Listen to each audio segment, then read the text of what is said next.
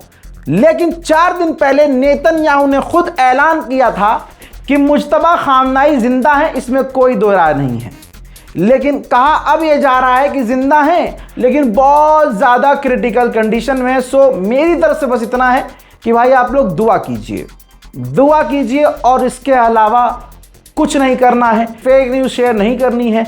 Iran ने reject किया है कि यह अफवाह है। अब क्योंकि ये बात साफ हो चुकी है कि अमेरिका के पास हथियार ख़त्म हो चुके हैं, तो डोनाल्ड ट्रंप अपने गुलामों से सफाई दिलवा रहा है। अब पेंटागन ने सफाई दी है। पेंटागन ने कहा है कि हमारे पास ईरान से लड़ने के लिए बहुत सारे हथियार बाकी हैं। हजरात, कुर्द ईरान पर हमला करने के लिए कुत्ते की तरह उछले थे। अमेरिका ने आसमान से हथियार इराक में कुर्दियों को गिराकर पहुंचाए थे। याद होगा, कोई हवाई बात नहीं है, आप सब समझदार हैं, सब खबरें आप जानते हैं। ये जो बता रहा हूं, कुर्द के लोगों ने अमेरिका का सपोर्ट हासिल करते हुए इसराइल के इशारे पर मूसाद के साथ प्लानिंग करके ईरान में घुसकर आतंक मचाने, ईरान के इलाकों को कब्जा कर लेने की पूरी प्लानिंग की थी। लेकिन ईरान ने वो पूरा फेल किया। वो दिन और आज के दिन है, ईरान हर दिन कुर्द के लोगों को पीट रहा है। कुर्द के आतंकी अब रो रहे हैं, कह रहे हैं कि भैया हमारा कोई भी अब रोल नहीं है, हम पीछे हट चुके हैं। कुर्दिस्तान के कई कमांडर कत्ल कर दिए गए हैं ईरान के द्वारा। अब जो कुर्द का इलाका है इराक का, वहाँ का जो राष्ट्रपति है उसने कहा है कि ईरान पहले से ही हम पर हमला कर रहा है, ड्रोन हमला हो रहा है, मिसाइल हमला हो रहा है, और ईरान तो डायरेक्ट हम पर हमला कर रहा है, जबकि हमारा इसराइल के साथ कोई संबंध नहीं है और अमेरिका की फौज हमारे इलाकों में है ही नहीं। बस यही दोस्तों, इसी तरह से कुर्द के लोगों को नानी याद दिलानी थी। अब कुर्द का जो कुर्दिस्तान का राष्ट्रपति है, खून के आंसू रो रहा है। तुमने काम ऐसे किए ही क्यों? अमेरिका और इसराइल का साथ दिया ही क्यों? और दिया है तो भुगतो, यहां भी भुगतोगे, आखिरत में भी भुगतोगे। उधर इराक का पूरा पसीना छूटा हुआ है। इराक के ऑयल मिनिस्टर ने कहा है कि हमारा जो एक्सपोर्ट है तेल का 75% घट चुका है, जिससे पूरी दुनिया इफेक्ट होगी। फिलहाल की रिपोर्ट में इतना ही। फिर से थोड़ी ही देर में आऊँगा और भी बड़ी जानकारियों के साथ। तब तक के लिए वस्सलाम, जय हिंद।